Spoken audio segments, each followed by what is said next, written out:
mengenal lebih dekat. Iya. Oke. Jadi tentunya namanya mengenal lebih dekat ya pasti kita harus empat mata kayak begini. Oke. Nah mata mungkin karena saya kacamata ini Pak. Iya. Mata.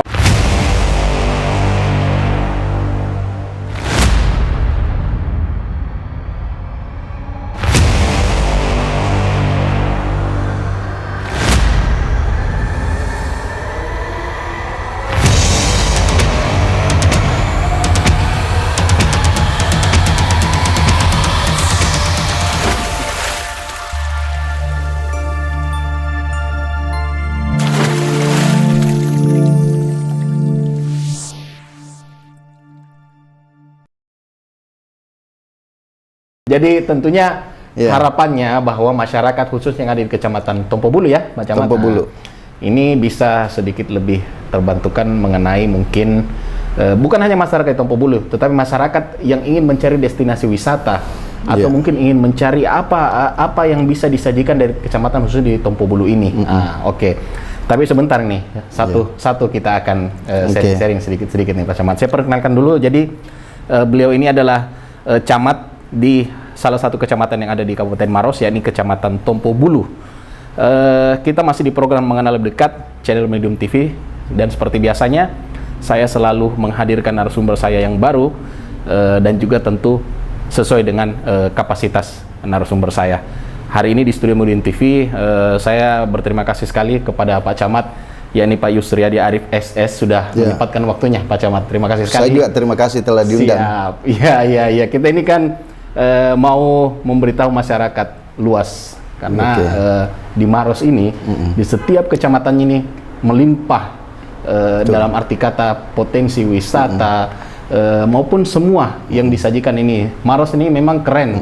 Jadi kita mau bedah satu-satu supaya kita kenal lebih dekat Pak Camat. Nah, sebelum kita melangkah ke situ, saya ingin mungkin dijelaskan dulu secara profil ini Pak Camat. Sebelum menjadi camat di Tompo Bulu, Bapak pernah berkarir di mana saja, khususnya di lingkup Pemkab Maros ini?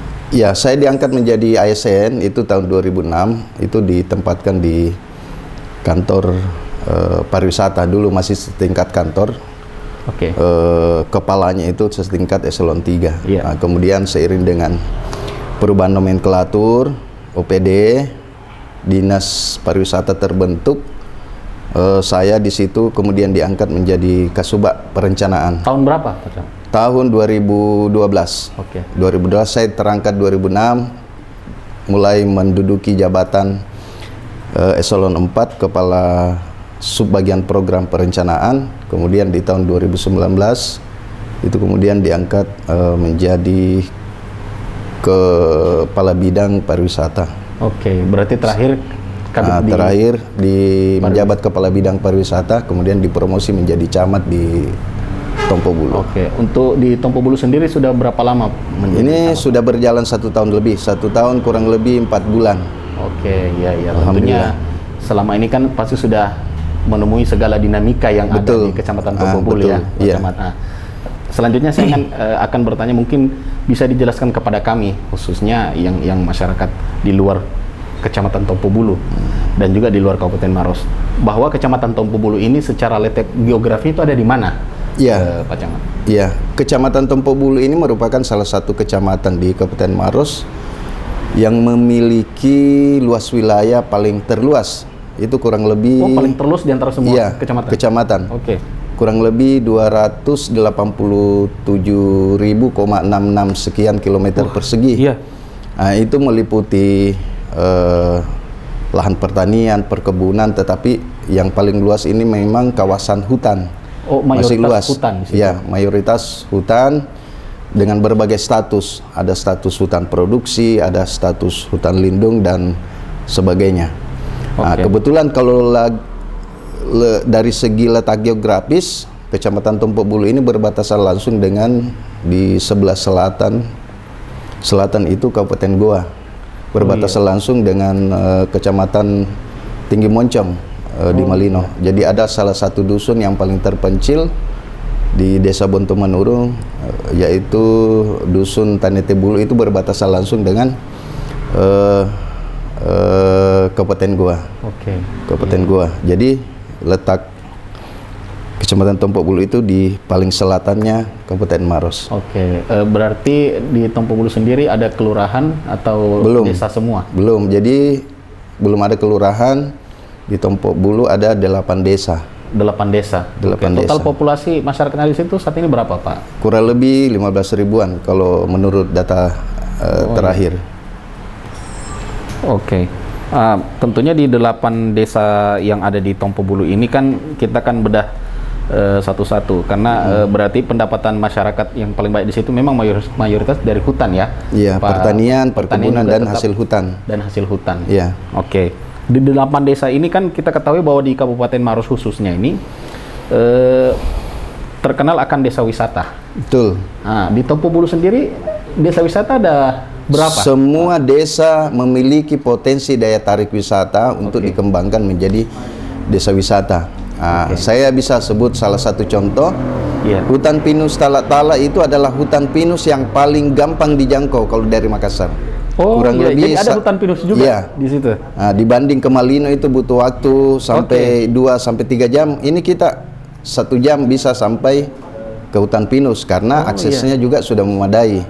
Pemerintah daerah beberapa tahun yang lalu itu sudah mengakses atau mengkonsolidasi aksesibilitas ke tempat setiap desa.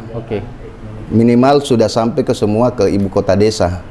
Nah, kecuali mungkin untuk jalan ke dusun-dusun, ada beberapa dusun memang belum diakses atau dibangun jalan beton, tetapi untuk rintisan jalannya sudah ada semua. Tetapi setidaknya menuju ke hutan pinus itu sudah langsung. Jadi beberapa masyarakat sudah bisa sudah menikmati ya? Iya, sebenarnya dari segi prinsip pariwisata itu sudah existing sebenarnya karena di tiap pekan itu memang sudah ada kunjungan yang intens. Di Sabtu Minggu entah untuk tujuan hanya jalan-jalan, kemudian ada juga yang mau berkemah dan masyarakat sekitar di situ sudah mendapat manfaat dengan kedatangan orang berkunjung ke sana. Kalaupun misalnya sebatas menjual makan minuman, kopi, mie rebus, pisang goreng dan lain-lain. Malino ya. Betul. Setidaknya kita sudah bisa menikmati suasana hutan pinus yang sangat dekat dari Kota Makassar dan Kota Maros. Berarti ini salah satu pilihan juga. Artinya ketika masyarakat yang di Makassar misalnya atau di daerah lain mau ke pinus, tidak perlu jauh-jauh ke Malino sampai 3-4 jam. Cukup di Tompo Bulu saya sudah bisa. Kurang lebih suasananya seperti dapat juga ya. Siap. Selain itu apa lagi yang bisa dilakukan? Di Tompo Bulu itu dikenal juga dengan banyaknya air terjun. Ada air terjun juga? Ada air terjun. Di salah satu yang paling terkenal itu air terjun Pembunga yang ada di Desa Bontomanurung. Kemudian ada namanya air terjun Saliu, ada air terjun Taipa, ada air terjun Merdeka, ada air terjun Tujua. Itu tadi yang paling ikonik itu air terjun Pembunga yang di Desa Bontomanurung. Ini yang banyak mendapat dari masyarakat sering ke situ. Iya. Itu di akhir pekan, Sabtu Minggu itu pasti ada yang berkunjung ke situ. Cuma memang untuk pengelolaan belum ada yang mengelola secara operasional, tetapi setidaknya dengan kedatangan orang ke sana itu kan pasti menimbulkan efek. Pasti berdampak minimal mereka bisa belanja di sana, entah belanja minuman, makanan. Betul. Setidaknya ada feedback yang diberikan terhadap datangnya wisatawan ke tempat itu. Makanya potensi itulah yang harus kita tangkap peluangnya. Bagaimana peran pemerintah, baik pemerintah desa, pemerintah kecamatan sampai pemerintah kabupaten, bagaimana mendorong objek daya tarik wisata yang berpotensial itu kita support. Support minimal infrastruktur atau aksesibilitas menuju setiap daya tarik wisata itu sudah bisa dijangkau oleh orang luar. Pokoknya saya kira itu yang paling penting dulu. Dilengkapi dimaksimalkan di situ ya. Camat. Sepakat. Lalu selain potensi desa wisata ini juga saya dengar nih Pak Camat, di Tompo Bulu sendiri ada rumah produksi gula aren ya? Dari itu bisa dijelaskan bagaimana itu?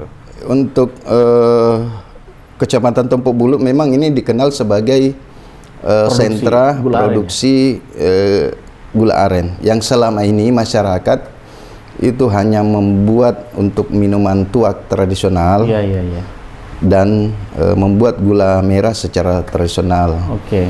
Tetapi ada beberapa persoalan di masyarakat untuk mengolah air nira menjadi gula merah ini kan butuh kayu bakar yang sangat besar, dan ini kan bisa mengancam ekosistem. Ya, betul. Nah, itu bagaimana mengantisipasi hal itu? Nah, inilah kemudian pemerintah Kabupaten Maros mendorong adanya industri secara modern. Oke. Modern, ya. Dan alhamdulillah atas bantuan dana APBN itu pemerintah Kabupaten Maros disupport untuk pembangunan sentra produksi gula aren. Jadi di sana nanti akan ada produksi yang tidak lagi memakai bahan bakar dari kayu.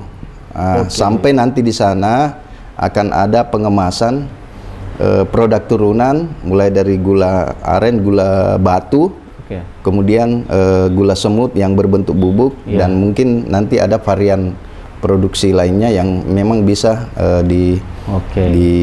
bernilai ekonomi lebih dibanding. Jadi ini on progress. Ya, on progress. Untuk sarananya sementara terbangun, dan saya dengar tahun ini akan disupport lagi dengan peralatan, peralatan produksi. Ya, siap. Juga saya dengar Pak Camat, selain menjadi rumah produksi gula aren ini, di Tompo Bulu sendiri ini juga ada pusat perbelanjaan ekonomi kreatif. Ya. Nah, ini bisa dijelaskan seperti apa? Beberapa waktu lalu kebetulan ada komunitas pemuda yang namanya Tom Kreatif, Tompo Bulu Kreatif. Inilah Tompo Bulu Kreatif. Iya. Oke. Yang memang digagas oleh dan diinisiasi oleh pemuda-pemuda Tompo Bulu, menggagas wadah ini dalam rangka bagaimana memancing produktivitas atau peluang sumber ekonomi dari produk kerajinan. Oke. Jadi selama ini mereka sudah membuat beberapa produk kerajinan yang berbahan bambu. Tetapi mereka tidak tertutup kemungkinan untuk potensi makanan kemasan yang memang berbahan lokal, itu mereka juga sudah buat. Ada beberapa produk yang sudah dibuat, salah satunya yang namanya saraba instan, tetapi bukan bubuk, dia semacam sirup. Jadi nanti kita seduh, hampir mirip seperti kita minum sirup. Oke. Ya, jadi mungkin ada dicampur dengan air. Dicampur dengan air hangat atau air panas. Oh iya. Jadi bentuknya cair ya? Iya, cair. Oh iya. Yang selama ini mungkin kita kenal ada produk saraba instan yang dari bubuk. Nah, ini yang cair kayak sirup. Oh iya. Berarti luar biasa nih pemuda-pemuda di Tompo Bulu ini kreatif, sehingga menghasilkan rumah ekonomi kreatif itu ya, Pak Camat. Oke, baik. Tentunya kan ketika berbicara mengenai tadi desa wisata, dan juga kita sudah tahu bahwa Pak Camat ini sejak berada di Kecamatan Tompo Bulu ini kan sudah setahun lebih lah. Sejauh ini program apa saja Pak Camat yang sudah Bapak lakukan khususnya di Kecamatan Tompo Bulu? Silakan. Jadi memang kita pemerintah kecamatan kan sebenarnya perpanjangan tangan dari pemerintah kabupaten. Jadi untuk membuat program sebenarnya tidak, kita hanya menjalankan program apa yang telah ditetapkan di RPJ MD kabupaten. Nah, selama ini waktu saya baru menjabat itu kan masih di era atau situasi pandemi COVID, betul. Jadi memang pada saat itu kita memang berjibaku bagaimana kita mengedukasi masyarakat, bagaimana mendorong masyarakat untuk berpartisipasi melakukan vaksinasi massal, dan alhamdulillah beberapa upaya yang kami lakukan bekerja sama dengan Forkopimca, Pak Kapolsek, Pak Dan Ramil beserta seluruh jajarannya. Alhamdulillah capaian vaksinasi pada saat itu cukup signifikan dengan melakukan upaya-upaya yang lebih strategis. Misalnya dulu karena beberapa dusun itu kan masih belum memadai aksesnya. untuk menjangkau mereka itu sangat sulit.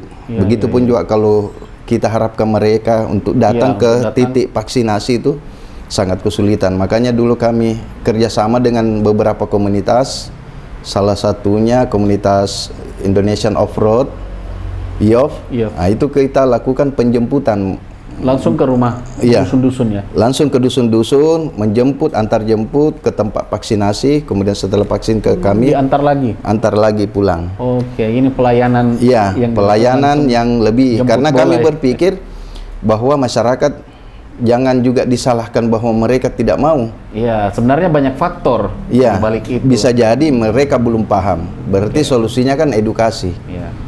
Kalau dia belum datang, mungkin ada masalah. Adakah keterbatasan? Makanya kami inisiatif setelah kami edukasi, ya kita lakukan penjemputan. Dan saya pikir pemerintah harus hadir memang masyarakat, memberikan pelayanan lebih. Tidak boleh kita hanya menghimbau ke masyarakat, ayo kita vaksin. Vaksin ini untuk kebaikan Anda misalnya, tidak bisa seperti itu. Karena kita ketahui juga kan mungkin kultur dari masyarakat dusun sendiri itu beda dengan masyarakat kota ya, betul. Sehingga tidak serta-merta kita mengadakan program mengajak masyarakat dusun ini kan tidak langsung semudah membelikan telapak tangan. Pendekatannya harus berbeda. Nah, termasuk itu. Dan saya pikir ada juga program di pemerintah kabupaten itu mendorong kabupaten sehat. Dan salah satu indikatornya itu kan di semua kecamatan harus bebas buang air besar sembarangan. Nah, itulah yang kami upayakan, dan alhamdulillah setelah saya bekerja selama kurang lebih setahun, alhamdulillah kecamatan Tompok Bulu itu sudah berstatus ODF. Sudah bebas buang air sembarangan. Apa yang kami lakukan? Kami menjalin mitra dengan beberapa pihak dengan mendorong sumbangan pembangunan WC. Disebar mungkin di beberapa titik. Di beberapa titik, terutama desa yang memang masyarakatnya masih banyak yang buang air besar di sembarang tempat. Ya, harapannya dengan adanya jamban itu yang disediakan, bagaimana mengubah perilaku. Termasuk mengedukasi bahwa buang air besar sembarang itu kan bisa menimbulkan potensi penyakit di masyarakat. Baik Pak Camat. Tadi Pak Camat sudah sebutkan bahwa memang mayoritas yang ada di Tompok Bulu ini juga didominasi oleh hutan. Apakah ini kan pasti juga ada beberapa kasus mungkin terkait penambangan ilegal, betul. Camat.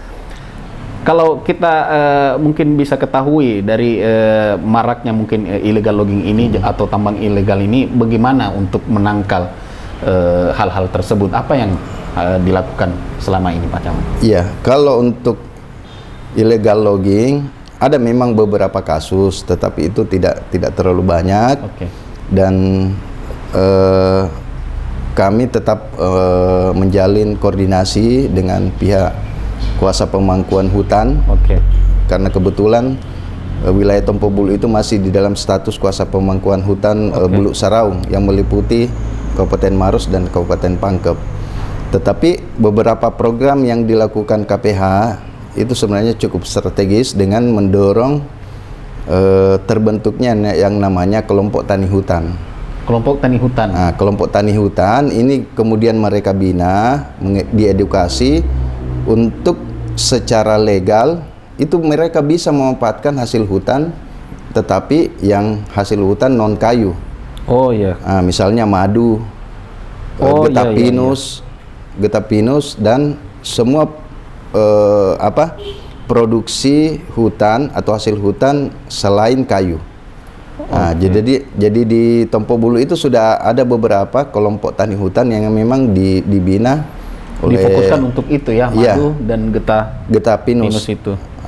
Dan itu saya pikir mereka saat ini lebih senang karena mereka tanpa merusak hutan, mereka bisa mendapatkan hasil secara terus-menerus.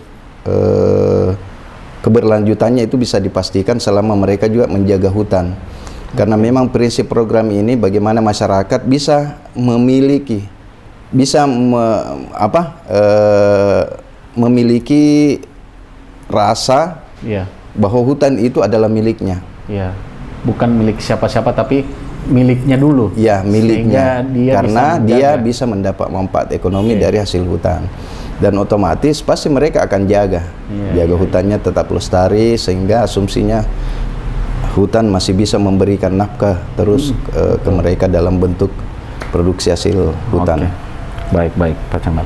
Nah, tentunya untuk melakukan berbagai fungsi kerja yang ada di wilayah Bapak ini kan tentu ditunjang oleh SDM yang tentunya memiliki kompetensi di bidangnya masing-masing. Nah, sejauh ini bagaimana Bapak bisa mengukur beberapa mungkin SDM yang ada tersedia saat ini di Kecamatan Bapak? Apakah memang masih kekurangan atau sejauh ini memang sudah cukup?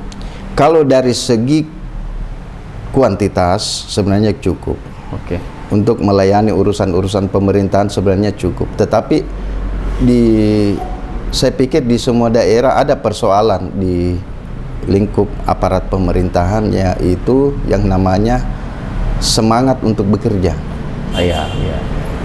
Kemauan, kepedulian, inisiatif, sebenarnya ini yang kurang selama ini. Etos kerja. Mereka paham tupoksi masing-masing, tetapi kalau tidak diperintah kadang juga nggak mau kerja.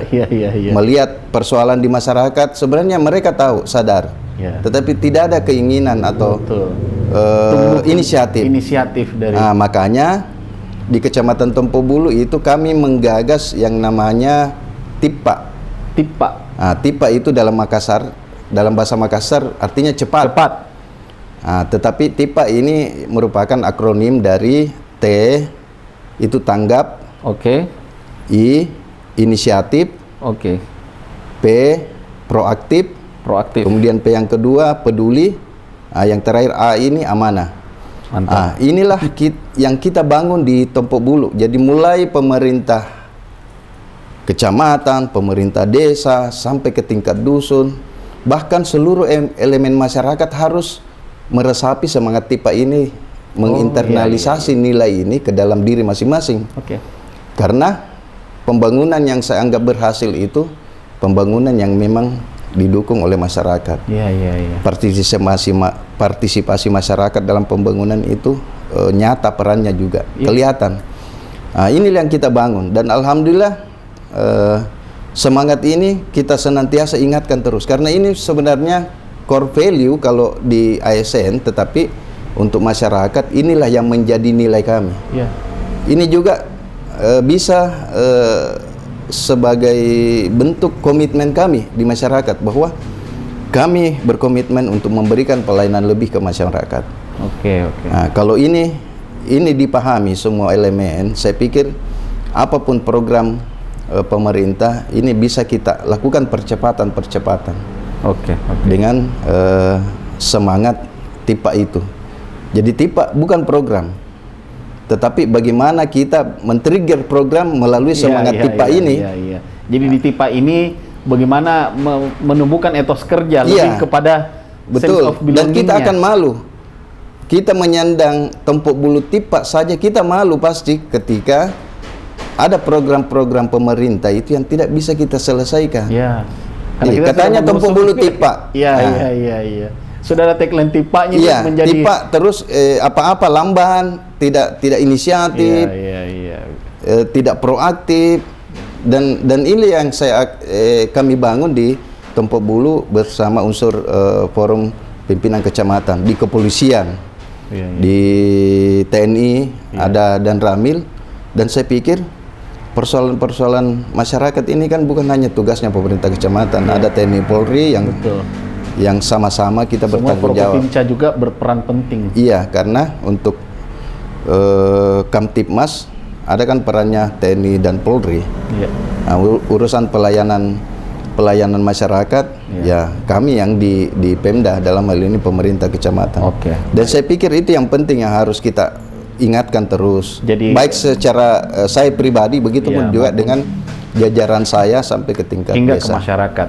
Sampai masyarakat. Masyarakat juga harus internalisasi nilai ini ke dalam dirinya. Jadi semua ini mengusung TIPA ini Kecamatan Tompobulu. Kami untuk melayani itu dengan semangat TIPA. Masyarakat juga kan kita butuh partisipasinya. Misalnya bagaimana menjaga lingkungan. sampah misalnya, masyarakat harus inisiatif. Iya. Nah, inilah yang kita yang kami maksud sebagai sinergi antara pemerintah dengan masyarakat. Dan saya pikir kehadiran kita pemerintah itu tidak boleh juga biasa-biasa saja dengan era sekarang. Era sosmed, orang gampang diprotes, gampang viral, dan inilah yang kami hindari. Dan saya sering ingatkan jajaran saya bahwa itu saja, yakin kalau semangat TIPA ini kita jalankan, insya Allah bahwa tidak ada lagi masyarakat yang tidak terlayani. Oke, tentunya seperti itu ya, Pak Camat. Baik. Ini kan dalam melayani masyarakat yang tentunya sangat kompleks, segala macam permasalahan yang ada. Dinamikanya pasti Pak Camat sudah mengetahui.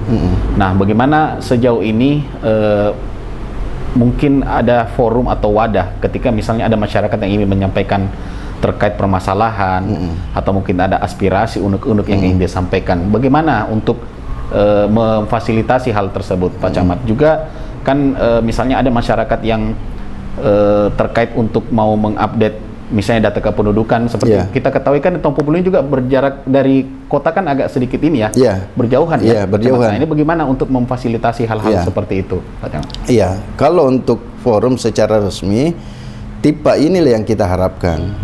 Nah, jadi di forum komunikasi melalui WA group ini semangat TIPA ini yang memang kita dorong. Jadi ada salah satu grup WA itu memang semua unsur dari masyarakat, pemuda, apapun persoalan itu sampaikan langsung saja, lempar saja ke grup. Nanti yang merasa berkompeten untuk mengurus itu langsung kita dorong. Jadi langsung diselesaikan. Yang jelas tidak ada keluhan yang tidak terlayani. Entah itu memuaskan atau tidak, setidaknya pemerintah daerah harus mengupayakan itu. Misalnya untuk pelayanan KTP yang seperti tadi disampaikan, itu kami memang sudah ada tim khusus yang melakukan sampai penjemputan. Penjemputan terutama berkas KK atau berkas administrasi kependudukan yang lain, itu kami fasilitasi sampai ke tingkat kabupaten. Jadi ada memang tim kami yang memang bertugas khusus untuk itu. Nah, kalau misalnya banyak, itu kadang kami juga mengundang dinas kependudukan dan catatan sipil untuk melakukan pelayanan langsung di kantor desa. Karena untuk pelayanan online itu kan agak susah juga kalau di beberapa desa yang memang belum memadai jaringan internet. Betul. Jadi kami pusatkan. Yang diantisipasi Pak Camat, bagaimana? Dan itu penting, itu sangat penting, apalagi Maros untuk pelayanan kesehatan kan sudah mau menerapkan UHC, Universal Health Coverage, yang ketika orang mau diberikan pelayanan kesehatan harus cukup dengan KTP saja. Nah, tetapi KTP yang sudah aktif. Nah, inilah tugas kami, bagaimana memastikan semua warga ini KTP-nya sudah aktif. Karena inilah pentingnya, percuma juga ketika ada program dari pemerintah, tetapi kan kalau misalnya membutuhkan persyaratan administrasi berupa NIK ini atau KTP, lantas tidak aktif juga, ini susah juga, kembalinya ke masyarakat juga. Pentingnya memang memberikan pemahaman seperti itu ke masyarakat, karena memang tidak mudah, apalagi masyarakat dusun lagi-lagi begitu. Berarti sejauh ini sinergitas terkait mungkin antar OPD alhamdulillah bagus, terjaga ya. Kalau untuk berbicara mengenai fasilitas kesehatan, bagaimana ketika masyarakat yang ada di Kecamatan Tompobulu? Fasilitas kesehatan untuk beberapa desa kan, untuk contoh misalnya untuk pelayanan persalinan di beberapa desa itu memang sudah ada yang namanya rumah singgah. Rumah singgah yang kita hindari bahwa ketika ada ibu hamil yang mau melakukan persalinan, jangan sampai dia bersalin tanpa ditangani oleh tim medis, baik bidan atau apa. Makanya sebelum waktu melahirkan, untuk di dusun terpencil itu kita mobilisasi ibu hamilnya ke pusat desa, minimal diinapkan beberapa hari sambil menunggu waktu kelahiran. Jadi ini dipantau khususnya bagi ibu yang mau melahirkan ya? Dipantau di beberapa desa, di setiap desa kan sudah ada bidan, tenaga penyuluh juga, yang memang itu sudah ada data by name by address, siapa yang hamil, bagaimana administrasi kependudukannya, itu kita sudah antisipasi, apakah aktif atau tidak, BPJS-nya ada atau tidak. Nah, sampai mengantisipasi ketika mereka jangan sampai melahirkan di rumah. Itu kan tidak bagus kesannya buat pemerintah, bahwa kenapa pemerintah tidak hadir. Betul. Apalagi ya rumah singgah ini kan memang peruntukannya untuk itu. Iya, peruntukan untuk itu, dan itu dianggarkan oleh pemerintah desa memang. Sangat. Dikasih makanan, dikasih obat-obatan, dan siap untuk diantar ke puskesmas ketika sudah mau bersalin. Tetapi untuk misalnya kalau keluhan penyakit lain juga ada ya di puskesmas. Ada puskesmas. Sejauh ini bagaimana fasilitas? Apakah sudah memadai atau memang? Kalau peralatan dasar sudah ada. Paling kan untuk bagaimana mengukur tekanan darah, timbangan, timbangan bayi. Oke, baik. Ini saya ingin bertanya secara pribadi nih ke Pak Camat.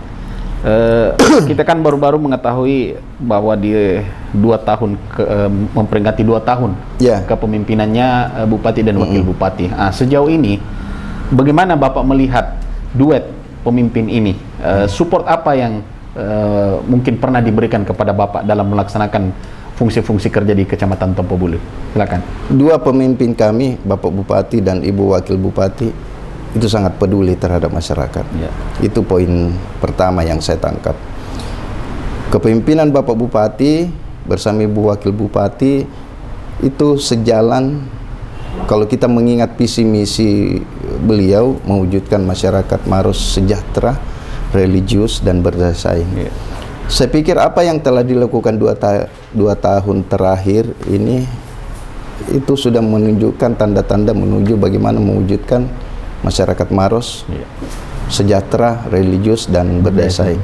Saya ambil contoh di Kecamatan Tompobulu, salah satu kecamatan yang kemajuannya sangat cepat.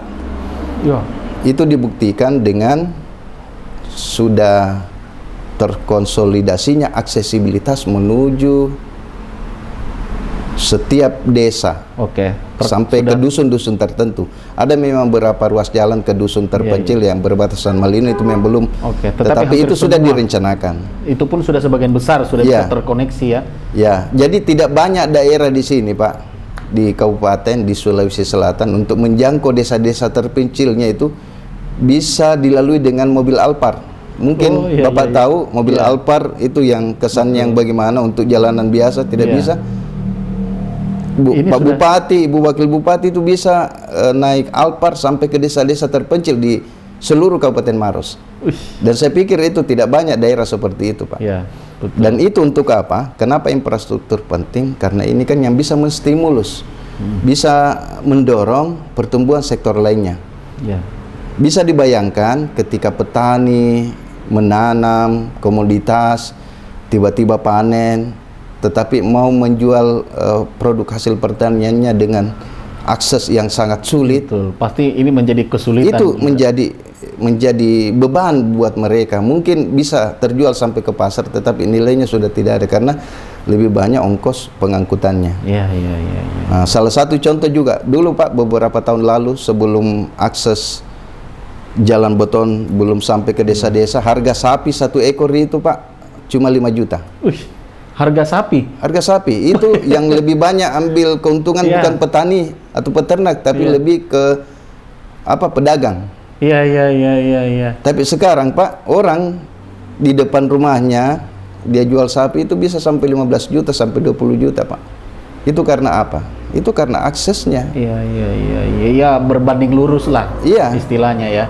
Ketika misalnya akses itu gampang didapatkan, otomatis kan harga jual juga naik. Betul. Kemudian dari aspek pendidikan, dulu anak-anak mungkin malas sekolah karena jauh. Sekarang mereka sekolah ada di Kota Maros, ada di kota kecamatan. Di samping informasi layanan jaringan internet untuk beberapa desa juga itu sudah bisa diakses. Sementara dan saya pikir insya Allah salah satu kecamatan yang menjadi primadona di Kabupaten Maros salah satunya adalah Kecamatan Tompok Bulu berdasarkan potensi yang dimiliki. Oke, baik. Kita juga sering mendengar jargon hati kita keren ini, Pak Camat. Ya. Hati kita keren ini kan juga, keren itu kan mempunyai akronim juga. Tetapi yang saya mau tanyakan secara gambaran umumnya, jargon hati kita keren ini bagaimana menurut pendapat Pak Camat? Apakah memang sudah sesuai perilakunya terhadap masyarakat atau seperti apa menurut Pak Camat? Iya. Iya. Bagaimana bisa melayani dengan baik, dengan hati? Dimulai itu tergampar. Iya, harus dimulai dari hati. Kalau niat pemimpinnya tidak bagus, saya pikir tidak ada pelayanan di masyarakat. Dan tagline hati kita keren, ini kemudian menjadi semangat. Bapak Bupati bersama Ibu Wakil Bupati, kemudian dibantu dengan kepala-kepala UPD, pemerintah kecamatan, ini sama-sama kita membangun bagaimana mewujudkan semangat pelayanan. Karena yang penting saya kira pemerintah itu bukan penguasa, tetapi semangatnya bahwa pemerintah itu adalah pelayan bagi masyarakat. Betul. Jadi nilai ini penting, harus kita paham bersama bahwa kita ini pelayan. Betul. Kita digaji oleh masyarakat melalui pajak dan lain-lain.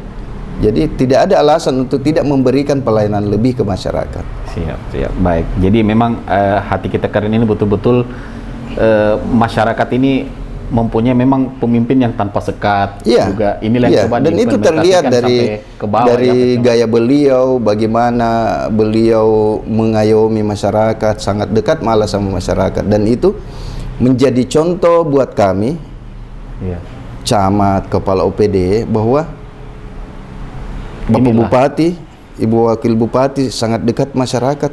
Bah, kita harus lebih dekat dong. Iya, karena apalagi karena kita bersentuhan langsung. Iya, kita bersentuhan dengan masyarakat. Kita pasti juga merasa malu. Betul. Pak Bupati kita bersama Ibu Wakil Bupati sangat legowo, sangat humble dan terbuka sama masyarakat. Masa kita camat mau kurang ajar sama masyarakat? Iya. Dan itulah yang memacu kami juga bekerja tanpa perintah pun. Sebenarnya kami harus sadari bahwa kita harus selalu hadir di masyarakat, memberikan pelayanan terbaik ke masyarakat. Oke, iya, baik. Oke, Pak Camat, ini kan tentunya dalam menjalankan selama ini di Menahkoda di Kecamatan Tompo Bulu ini, tentu tidak mudah, ada tantangan yang dihadapi, suka dan duka. Bisa dibagikan juga kepada kami nih selama Bapak menjabat menjadi camat di Tompo Bulu ini. Apa kendala-kendala yang dihadapi dan juga apa sukanya? Gitu. Kendala pasti ada, suka duka pasti ada. Tetapi saya ingin mengatakan begini, jabatan camat ini memang baru bagi saya, baru berurusan dengan pelayanan pemerintahan di tingkat kecamatan. Seperti yang saya sampaikan di awal, saya sejak terangkat itu di teknis, memang berkutat di pariwisata. Di pariwisata itu cuma satu urusan. Kita hanya mengurus pariwisata. Fokus sama satu, kalaupun untuk seluruh wilayah Kabupaten Maros. Bedanya kalau camat satu wilayah kecil, Kecamatan Tompo Bulu, tetapi semua urusan pendidikan, pelayanan kesehatan, keagamaan, pemuda, UMKM, pertanian, perkebunan, pokoknya semua sektor kita urusi. Itu bedanya. Suka duka, saya sangat suka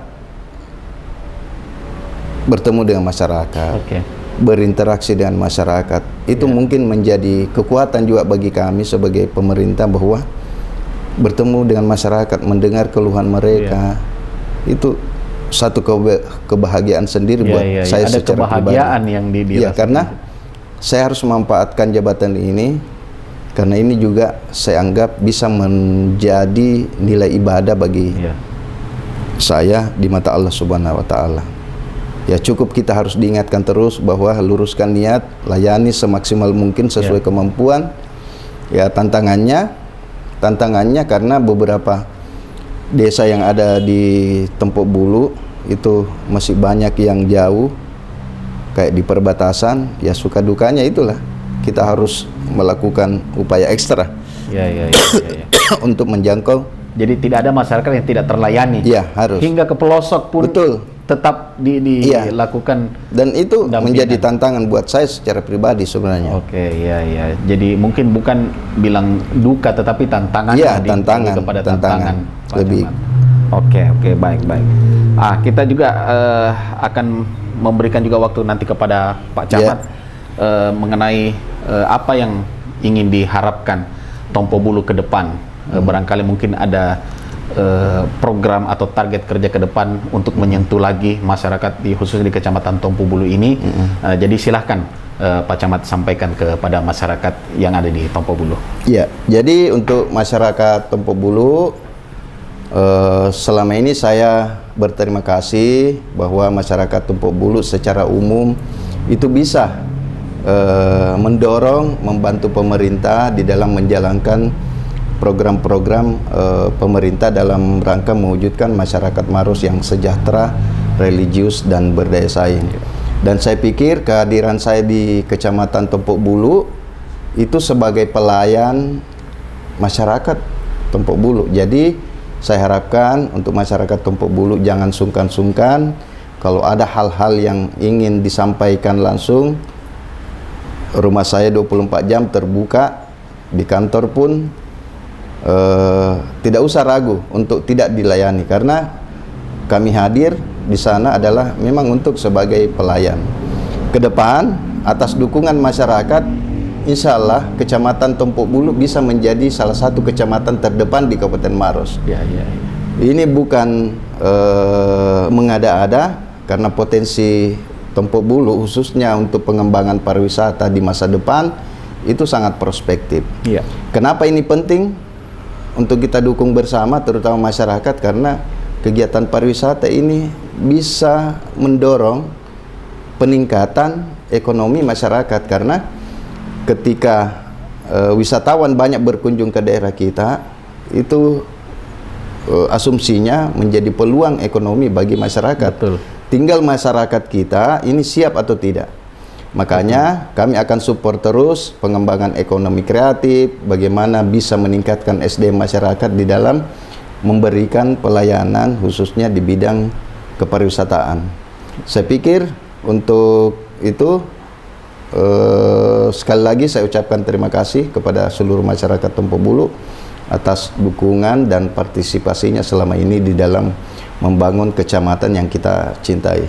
Saya pikir itu saja. Baik.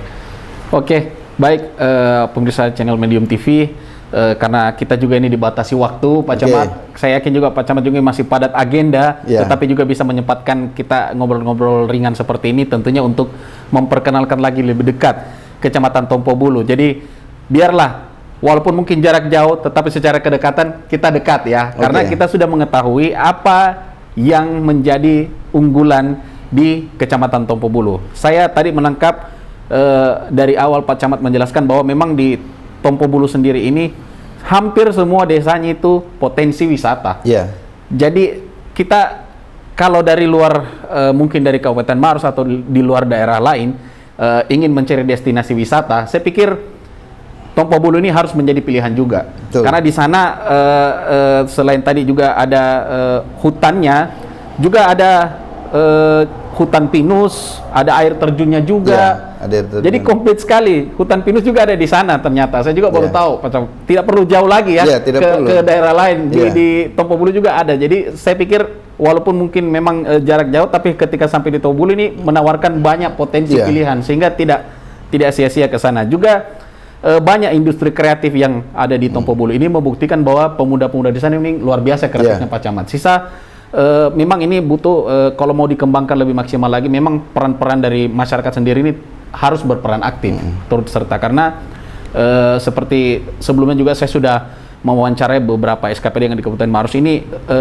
Dari Kabupaten Maros sendiri sudah menyediakan juga pelatihan, pendampingan, bahkan ketika ada pelaku UMKM ingin mengorbitkan mungkin ada produknya, ini betul-betul sampai dibantu memasarkan. Iya, betul. Pak Camat, betul ya. Pengemasan. Ini kan luar biasa support yang diberikan oleh pemerintah yang ada di Kabupaten Maros untuk di setiap kecamatan ini, bagaimana memberdayakan masyarakat untuk meningkatkan ekonomi itu hasilnya dari industri kreatif masyarakat itu sendiri. Jadi sangat luar biasa. Semangat TIPA inilah, betul ya Pak Camat? Betul. Semangat TIPA inilah yang terus digelorakan oleh Pak Camat, bagaimana membiasakan para baik itu aparatur negara, ASN maupun hingga ke masyarakat. TIPA ini harus dilahirkan dari diri kita sendiri. Karena dengan semangat TIPA, insya Allah semua kerja-kerja, semua fungsi-fungsi kerja bisa maksimal, berjalan dengan baik. Oke, mungkin cukup Pak Camat. Saya berterima kasih sekali lagi untuk waktu dan kesediaannya, luar biasa. Terima kasih juga atas undangannya. Kalau ke Tompo Bulu kita bisa jalan-jalan. Pokoknya kontak saja. Iya. Berapa jam kalau dari Mas Pak Camat ke Tompo Bulu? 1 jam. 1 jam. 1 jam untuk bisa sampai ke air terjun yang saya bilang tadi. Wah, langsung kita disajikan langsung air terjun nih. Iya. Menarik. Pokoknya kami tunggu di Tompo Bulu. Siap. Masyarakat juga pasti penasaran ini mau ke Tompo Bulu. Iya. Jadi jangan sungkan-sungkan ke Tompo Bulu karena di sana sekali lagi luar biasa keren. Sekali lagi terima kasih Pak Camat untuk waktu dan kesediaannya, dan juga pemirsa channel Medium TV. Kita juga tentunya akan mengenal lagi lebih dekat masih di kecamatan yang ada di Kabupaten Maros dan juga dengan narasumber saya yang lainnya. Terima kasih sudah menyaksikan bincang-bincang dengan kita di hari ini, dan juga kita akan ketemu lagi di program yang lain yang ada di channel Medium TV. Saya pamit undur diri dulu. Wabillahi taufik walhidayah. Assalamualaikum warahmatullahi wabarakatuh. Waalaikumsalam warahmatullahi wabarakatuh.